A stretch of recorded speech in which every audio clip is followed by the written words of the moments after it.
परभणी जिल्ह्यातील पिकाची पाहणी करण्याकरिता राज्याचे मदत व पुनर्वसन मंत्री अनिल पाटील यांनी मानवत तालुक्यातील वझूर गावात पिकाची पाहणी केली आहे। पाहणी करून बाधित शेतकऱ्यांशी संवाद साधला। अनिल पाटील यांच्यासोबत बातचीत केली आमचे प्रतिनिधी खालेद नाज यांनी। काही लोकसहभागातून आम्ही बोललो त्या अक्षरशः सगळे परभणी जिल्ह्यातील एकूण 52 पैकी 50 महसूल मंडळात अतिवृष्टी झाली। आज पिकांची पाहणी करण्यासाठी शेतकऱ्यांना दिलासा देण्यासाठी राज्याचे पुनर्वसन मंत्री अनिल पाटील आज आपल्या सोबत आहे। ते परभणी जिल्ह्यातील मानवत तालुक्यातील वझूर या गावात शेतकऱ्यांना दिलासा देण्यासाठी त्यांच्या बांधावर आलेले आहेत पिकांची पाहणी करण्यासाठी। आपल्या बरोबर अनिल पाटील सर आहेत। सर, एकंदरीत किती नुकसान झालेलं आहे परभणी जिल्ह्यात आणि तुम्हाला कसं वाटतं आणि कधीपर्यंत यांना मदत हे बघा, एक साधारण आढाव्याचा उद्दिष्टच तो असतो।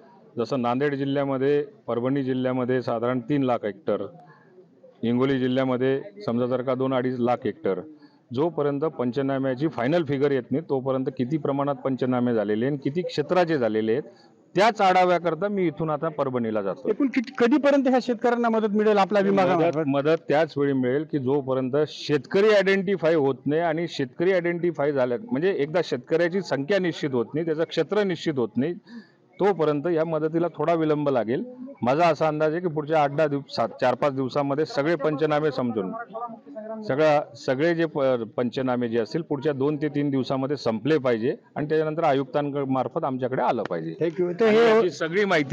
याची सगळी माहिती जे पंचनामे झाले असतील, ज्या शेतकऱ्यांना आमच्या विभागाकडून मदत केली जाईल ती ग्रामपंचायतीला सुद्धा पाठवण्याची व्यवस्था केली जाईल। तर होते मदत व पुनर्वसन मंत्री अनिल पाटील यांनी सांगितलं आहे की येत्या 8 दिवसात बाधित शेतकऱ्यांना आर्थिक मदत दिली जाईल। लोकशाही मराठीसाठी खालेद नाज, वझूर। लोकशाही मराठी ऐका, पहा, जागरूक रहा।